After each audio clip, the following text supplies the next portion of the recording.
Assalamualaikum warahmatullahi wabarakatuh. Banyak sekali pertanyaan jamaah, Ustadz kasih kami channel untuk kajian anak-anak muda. Di antara anak muda berasal dari Aceh, luar biasa. Channelnya Maulizul Akbar Nak. Tonton, subscribe, like, share, komen. Assalamualaikum warahmatullahi wabarakatuh.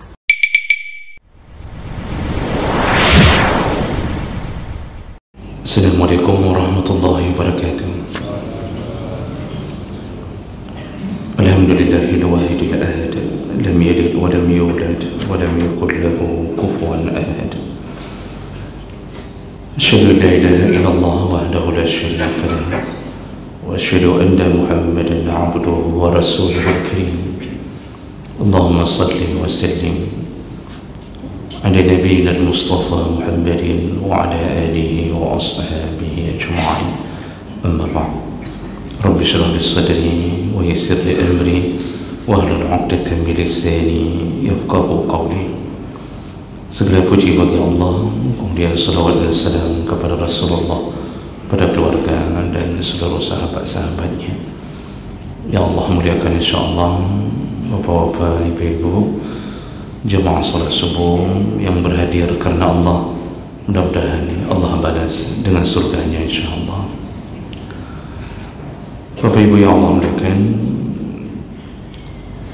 di pertemuan yang lalu kita sudah membahas salah satu tanda akan terjadinya kiamat, yaitu tanda kiamat kecil dalam pembahasan kita, yaitu yang terjadi di masa sahabat berdasarkan keterangan dari Nabi SAW. Itu terjadinya atau terciptanya keamanan di masa sahabat, tepatnya di masa pemerintahan Umar bin Khattab. Kata Rasulullah SAW, wahai Adi bin Hatim, seandainya umurmu panjang, maka engkau akan melihat sepeninggalku akan terciptanya rasa aman, dan seorang perempuan bisa berjalan dengan aman atau safar dengan aman, mulai dari Hirah. Hirah itu salah satu kota di Iraq, sampai ke Mekah dia mampu berjalan sendiri. Dia bisa berjalan sendiri dalam keadaan tidak ada gangguan apapun. Begitu perkataan Nabi kepada Adi bin Hatim. Dan ternyata itu benar-benar terjadi setelah ditaklukkannya Iraq, dan setelah itu para perampok yang biasanya berada di jalur antara Iraq sampai ke Makkah menghilang begitu saja. Bahkan mereka tidak lagi merencanakan untuk merampok. Dan kebiasaan orang-orang di masa hidup di masa Nabi, kebiasaan begitu mereka mengetahui ada kafilah yang melewati tempat mereka, maka mereka akan berusaha untuk merampoknya, bahkan membunuh rombongan kafilah itu. Dan ternyata apa yang disebutkan oleh Nabi benar-benar terjadi, bahawa terciptanya rasa aman di bawah pimpinan Umar bin Khattab. Dan itu adalah salah satu tanda yang telah dikabarkan oleh Nabi SAW. Nah, kemudian bersambung masih di dalam hadis yang sama, Rasulullah pun memberitahu kepada Adi bin Hatim. Kata Rasulullah, wala in talat bika hayatun, juga wahai Adi, seandainya umurmu panjang, nanti Adi pun berumur panjang. Memang dia berumur panjang, namun perkara yang kedua yang disebutkan oleh Nabi ini tidak sempat dinikmati oleh Adi karena beliau duluan wafat, dan juga terjadi di masa Umar bin Khattab. Apa dia? Kata Rasulullah, wala in talat bika hayat, dan ketika umurmu panjang wahai Adi, la tuftahunna kunuz Kisra, akan terjadi nanti, yaitu penaklukan kota atau penaklukan negara yang dipimpin oleh Kisra. Qultu, Adi berkata, Kisra bin Hurmus, apakah yang kau maksud Kisra bin Hurmus ya Rasulullah? Qala Kisra bin Hurmus. Lalu Nabi memperkuat dengan mengatakan, benar, Kisra bin Hurmus akan ditaklukkan sepeninggalku nanti. Jadi ini hadis tentang bahawa Rasulullah dengan tanda-tanda kenabiannya atau kebenaran bahawa beliau seorang nabi, beliau telah mengatakan akan terjadinya penaklukan kerajaan yang dipimpin oleh Kisra bin Hurmus. Dan ini dikuatkan dalam hadis yang lain riwayat Muslim dan riwayat Ahmad dari Jabir bin Samrah qala sami'tu Rasulullah sallallahu alaihi wasallam yaum Jum'ah, aku pernah mendengar di hari Jumaat, yaitu ketika di sore hari asyiyatan, beliau memanggil salah seorang sahabat Al-Aslami yaqul, lalu beliau berkata, la yazalu ad-din qa'iman hatta taqumu as-sa'ah aw yakunu 'alaykum 12 khalifatan kulluhum min Quraisy. Pertama Rasulullah mengatakan agama ini akan berdiri tegak sampai datangnya kiamat, dan di antara waktu untuk terjadi kiamat itu, kata Rasulullah, yang akan terjadi pada kalian bahawa kalian akan dipimpin oleh 12 orang khalifah.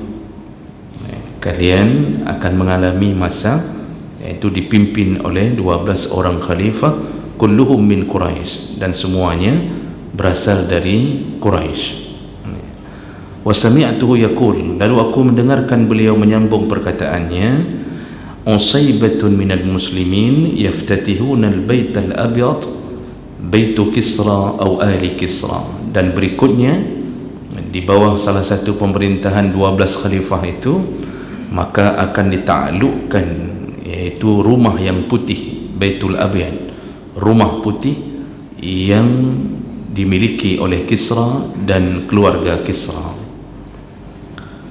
Dan juga disambung dengan hadis yang lain juga dari Jabir bin Samurah qala sami'tu Rasulullah sallallahu alaihi wasallam yaqul, aku pernah mendengar Rasulullah berkata, la yazalu ad-din qa'iman hatta yakunu 12 khalifatan min Quraisy.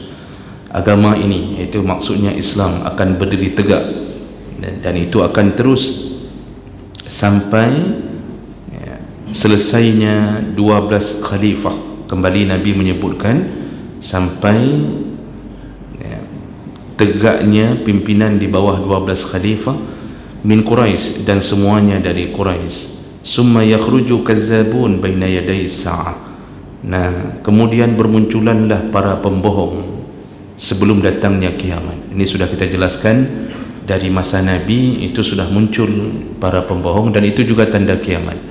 Karena Nabi menyebutkan bahawa ketika beliau meninggal, sebelum beliau meninggal sudah ada benih-benihnya, tapi nanti akan bermunculan begitu banyaknya para pembohong sebelum kiamat. Summa takhruju asabatun minal muslimin fasayakhrijuna kanzal abyad Kisra wa ali Kisra. Dan akan muncul kelompok, kata Rasulullah, dari kaum muslimin yang akan menaklukkan kerajaan yang dipimpin oleh Kisra dan keluarganya Kisra. Hadis riwayat Ahmad, dan kedua hadis ini berada dalam derajat yang sahih. Nah, jemaah mulakan Allah Subhanahu wa taala. Pertama, yang menjadi salah satu keyakinan kita sebagai umat Muhammad, bahawa kenabian menunjukkan bahawa beliau, iaitu Muhammad sallallahu alaihi wasallam, adalah nabi yang benar, dan apa yang beliau katakan satu persatu terjadi, dan itu menjadi bahagian daripada mukjizat Nabi. Dengan izin Allah diberitahu tentang apa yang akan terjadi di masa depan, dan semua apa yang Nabi katakan menjelang kiamat semuanya terjadi. Rasulullah sallallahu alaihi wasallam tadi mengatakan bahawa sebelum kiamat terjadi, kalian akan dipimpin dengan menegakkan agama ini oleh 12 khalifah. Nah, 12 khalifah ini Nabi tak sebutkan nama. Jadi muncullah berbagai macam ragam prediksi dari para ulama siapa yang dimaksud dengan 12 khalifah.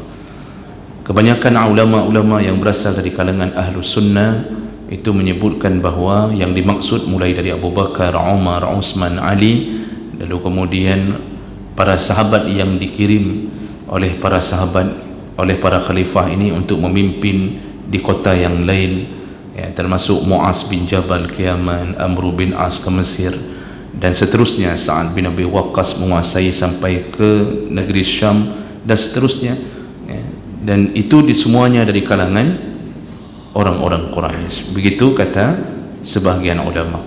Jadi tidak ada yang disebut Nabi secara persis, namun hadis ini juga dimanfaatkan oleh orang-orang Syiah dengan mengatakan Nabi telah menyebutkan bahawa dunia ini akan dipimpin oleh 12 khalifah, dan yang mereka maksudkan versi Syiah adalah pimpinan mereka, keyakinan mereka.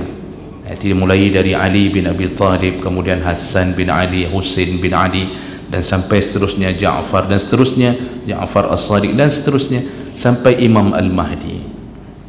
Jadi mereka pun melakukan penafsiran di atas keinginan mereka. Nah, jemaah melakukan Allah SWT, wallahu alam. Tapi yang pastinya kita tidak membenarkan apa yang diyakini oleh Syiah. Siapa yang 12 itu sebenarnya itu rahasia Allah dan Nabi-Nya, ya. Tapi 4 yang sudah pasti, yaitu Khulafa Ar-Rashidin. Nah, jadi kejayaan agama, ya, kejayaan agama berada di bawah 12 khalifah ini, ya. Dan sekarang lihatlah, begitu masa kekhalifahan berakhir, ya, runtuhnya dinasti Umayyah, ya, kemudian dilanjutkan Abbasiyah, dan terakhir Islam bertahan di bawah kepemimpinan Utsman, Al-Utsmani, Turki Utsmani. Setelah itu kehancuran demi kehancuran, ya. Dan ini dua yang dikabarkan Nabi, penyebab Islam ini akan menjadi buih di lautan, tidak berharga, tidak dipandang. Bahkan Israel yang jumlah penduduknya hanya sekitar 10 jutaan, ya, tidak memandang jumlah umat Islam yang mencapai puluhan juta, bahkan hampir mencapai ratusan. Tidak dipandang sama sekali, ya. Tidak ada daya. Apa yang terjadi? Rasulullah telah mengabarkan ada 2 penyakit yang mengidap ke dalam diri umat Islam, ya, yang menyebabkan mereka tak lagi disegani, tak lagi ditakuti, apalagi menjelang akhir zaman sebelum turunnya Nabi Isa yang memperbaiki semua itu. Apa dia? Hubbud dunia, yaitu karena terlalu mencintai dunia, wa karahiyatul maut, dan takut menghadapi kematian. Ini yang disebut Nabi dalam hadis tentang kehancuran dan kejayaan Islam yang kemudian runtuh di mata orang kafir. Lihatlah para pemimpin hari ini tak bicara lagi tentang syariat. Bukan hanya pemimpin di Asia, ya, di Asia maksudnya Asia Tenggara kita, bahkan di negara-negara Arab sendiri, pemimpin tak lagi memikirkan syariat. Yang dipikirkan adalah infrastruktur, pembangunan, ya, yang tak kunjung habisnya, proyek, ya, dan itu semua menjadi tanda kiamat berikutnya yang akan kita jelaskan nanti, karena masih terlalu panjang yang perlu kita jelaskan, ya. Jadi asal sudah dapat jabatan, mendapatkan jatah kepemimpinan, maka program yang difikirkan adalah dunia.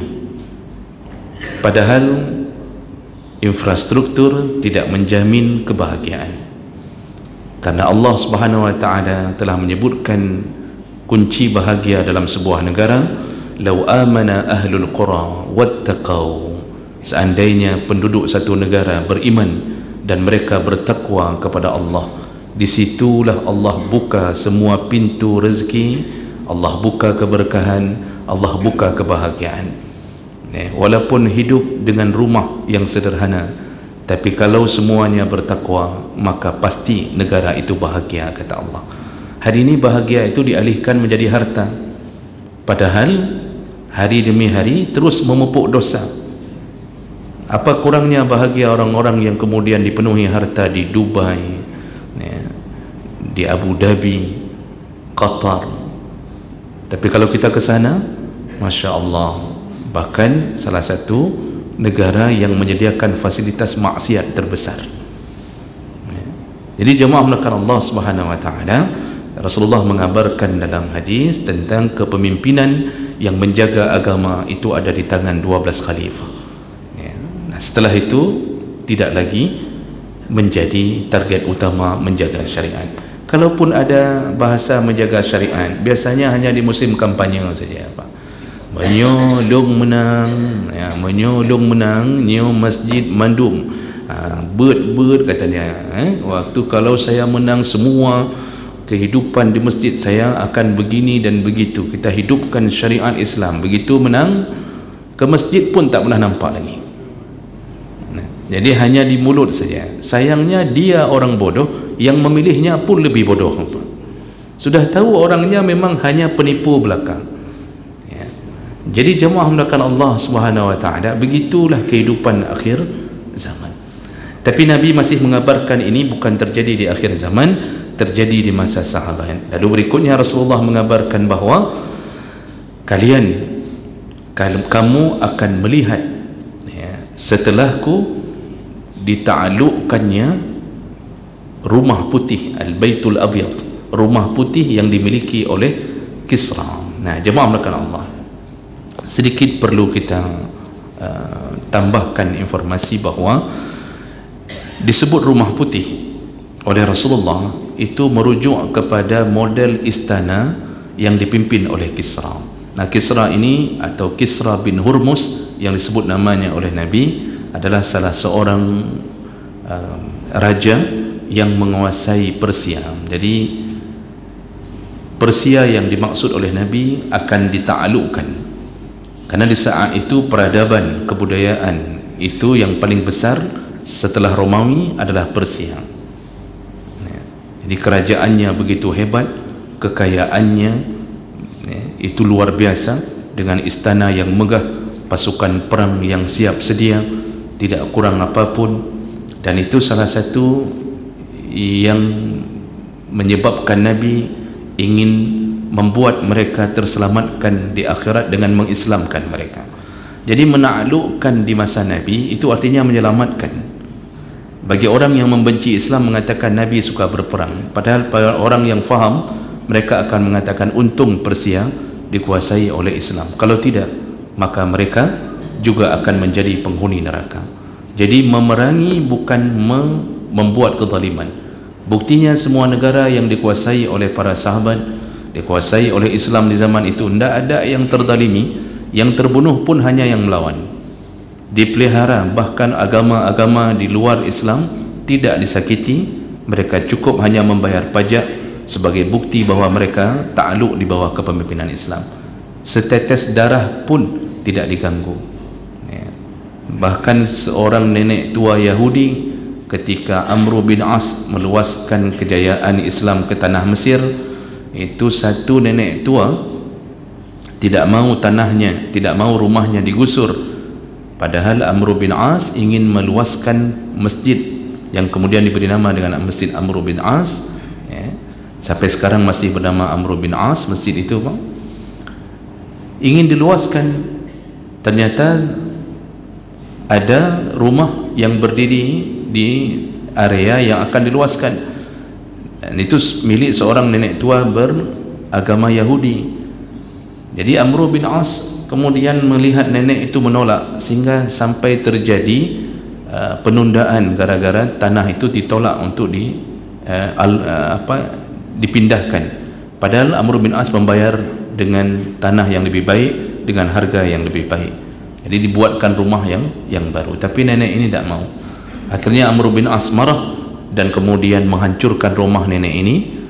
Lalu kemudian nenek ini mengadukan nasibnya kepada Umar bin Khattab yang menjadi khalifah, presiden pada waktu itu. Pada seorang Yahudi mengadukan nasibnya kepada pemimpin Islam Umar bin Khattab. Apa yang terjadi? Begitu datang utusan dari Mesir mengabarkan berita itu, Langsung Umar mengambil satu tulang, lalu digaris di tengah tulang itu dengan garis yang panjang dan lurus dengan pedangnya. Lalu kemudian diserahkan kembali kepada Amr bin As. Amr bin As begitu mendapatkan balasan hanya dengan goresan pedang, dia faham maksud Umar, tegakkan keadilan, jangan zalimi orang-orang yang kafir. Apa yang terjadi? Dibangun kembali Pak, rumah itu yang telah diruntuhkan, dibangun kembali ya. Dan akhirnya sampai meninggalnya nenek itu terjadi negosiasi dan segala macam, baru berhasil dibangun. Begitulah keadilan yang dibangun di masa Umar bin Khattab. Dan kemudian penaklukan yang dilakukan kepada Kisra itu setelah menaklukkan Irak. Persia letaknya di Iran, jadi setelah menaklukkan Irak, lalu Khalid bin Walid yang diutus oleh Umar bin Khattab melanjutkan ekspansinya ke Iran. Sekarang Iran, dulu Persia. Dan Persia pada waktu itu dipimpin oleh Raja Kisra yang masyhur dengan kezaliman dan kediktatorannya. Jemaah melakukan Allah Subhanahu wa taala ya. Ada yang menarik, sebelum ditaklukkan kerajaan Kisra, kita kembali, kalau kita review bagaimana hijrah Nabi, maka kita pasti mendengar salah seorang dari penduduk Makkah yang bernama Suraqah bin Malik. Suraqah bin Malik ketika mendengarkan Abu Jahal menawarkan siapa yang bisa membunuh Nabi, karena Nabi sudah hilang dari kota Mekah. Jadi mereka baru tahu Nabi telah berangkat dengan banyak sahabat yang lain. Lalu diumumkanlah di kota Mekah siapa yang bisa mendapatkan, memberitahu atau membunuh, membawa kepala Nabi ke hadapan Abu Jahal. Maka sepakat petua-petua yang berada di Mekah memberikan imbalan ya, yaitu 100 ekor unta. Itu luar biasa tawarannya. Nah, jadi kemudian tertariklah Suraqah untuk mengejar Nabi, dan akhirnya dia berhasil melihat rombongan Nabi. Abu Bakar melihat ke belakang terus-terusan jangan sampai Suraqah mendekati mereka, dan mereka siap mengorbankan nyawa membela Nabi. Suraqah dengan pedangnya mengejar, dan ternyata dengan izin Allah kudanya jatuh berulang-ulang di dalam pasir. Begitu sudah mau mendekat ke Nabi, kudanya jatuh. Bangun lagi, Nabi menjauh, kudanya bisa berlari. Begitu kira-kira hampir mendekat, kudanya jatuh terjerambab di dalam pasir. Berulang-ulang sampai akhirnya Suraqah tahu ini bukan orang biasa. Akhirnya dia tahu bahwa yang dia kejar adalah orang yang dilindungi oleh Tuhannya, yaitu Allah Subhanahu wa taala. Nah, akhirnya ketika tidak ada lagi niat untuk membunuh, dia urungkan niat membunuh, barulah kuda itu bisa berjalan menemui Nabi. Dan ketika bertemu dengan Nabi, Suraqah mengatakan ya, bahwa ya Muhammad, aku tidak akan membunuhmu. Aku sudah lihat keajaiban kudaku tak mampu mencapaimu ketika aku berniat membunuhmu. Akhirnya Suraqah memohon maaf, dan ketika dia ingin kembali ke kota Mekah, Nabi cuma mengatakan, tolong jangan beritahu keberadaanku kepada yang lain. Nah, ini masih dalam perjalanan menuju kota Madinah. Nah, disitulah pesan Nabi yang menarik, yaitu dalam sebuah hadis disebutkan Nabi mengatakan kepada Suraqah, tunggulah nanti, bayangkanlah kalau engkau bisa memakai 2 gelang emas ya. Memakai maksudnya bukan jadikan perhiasan, tapi bisa dipakai. Engkau satu saat nanti, bayangkan ketika engkau akan memakai gelang milik Kisra bin Hurmuz. Di saat itu Kisra bin Hurmuz terkenal di kalangan Arab, raja Persia yang menguasai hampir sebelah dunia.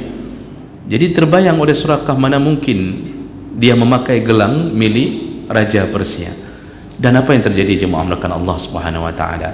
Ketika ditaklukkan kota Persia atau ditaklukkan kerajaan Kisra di bawah pimpinan Khalid bin Walid, dan perang itu kemudian disebut dengan Zatus Salasil, yaitu perang memakai rantai. Kenapa disebut memakai rantai?